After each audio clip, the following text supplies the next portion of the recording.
Hi people, it's Archivist here, and today I want to talk very generally about the different games I've had a chance to play this November. And I'll start off with Dragon Age because I really haven't had much time to play it, but I have had a good first impression. The graphics are very nice, and that's something I can immediately say to. It's quite nice to be able to play as the Major. I think they've got the spell effects down quite well. There's definitely a sense of familiarity from past Dragon Age games, but I'm getting more of a sense that it's similar to the Dragon Age Origins and Dragon Age 2, and I definitely say that as a good thing. I've got a brief glimpse at the open world, the big open world, and it just seems like there's so much to do. However, as you may have noticed, I don't have any footage of it because I just haven't been playing it enough. It's really more of a first impressions I can give here, so I'll move straight on to Assassin's Creed Unity, and I've spoken about this before. The thing is, I had this problem with the performance in Assassin's Creed Unity, and I finally got past it. I managed to tweak with the PC settings and get things a little bit better, but you know what I found out? You know what I discovered? I just don't think it's that great of an Assassin's Creed game, if I'm perfectly honest. Black Flag was so good, and this is just, if I'm honest, mediocre. And I don't think I'm just saying that because of the performance. It just felt that the campaign was a little uninspired in some areas. It didn't feel like there was much tweaking to what had been done previously.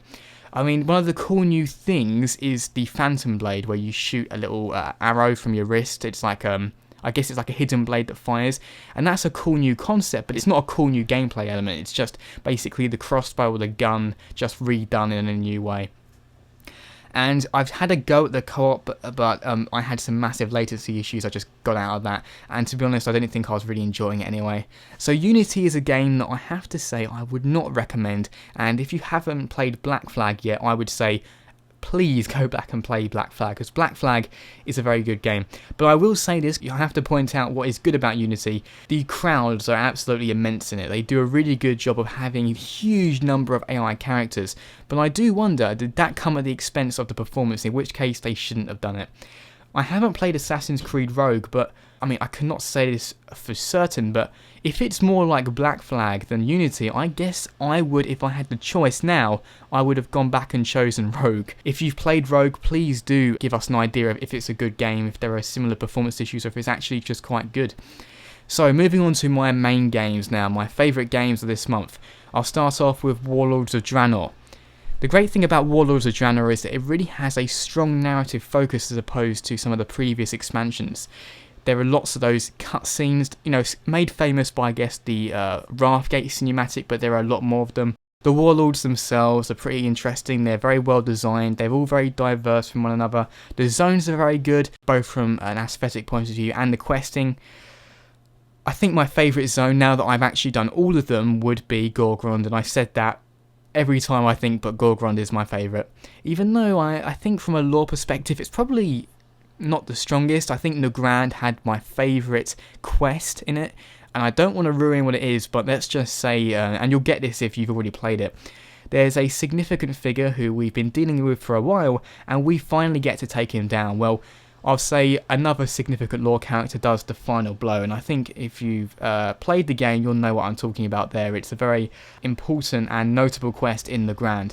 I've also been playing Far Cry 4 recently, which I'm actually really enjoying. It's a really great open world game, plenty to do, plenty to see, really great graphics, lots of outposts to take over, loads of bell towers to take over.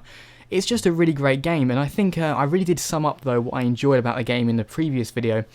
The only update I would give to that last video though is that I've managed to sort out the stuttering issue by going into the XML file and just changing something very small.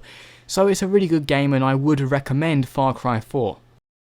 There's also Lego Batman 3, which I did a full review on, and I think it's a game that can be really underestimated because it's a Lego game. But I mean, I've always enjoyed the Lego games that have something attached to them that I like. So I like Lego Marvel Superheroes, I like Lego Batman, but I'm not really a fan of the Lego Movie game, for example. I haven't even cared to try it. I think the Lego games really do a good job of parodying or just showing these different franchises because you can have minifigs which aren't too hard to detail, you can have so many different characters. So if anything, it's like being able to collect all these different superheroes. And for that reason, I think it's a game that Batman fans will really enjoy, even if you're not really a fan of Lego. And that's something I would definitely press.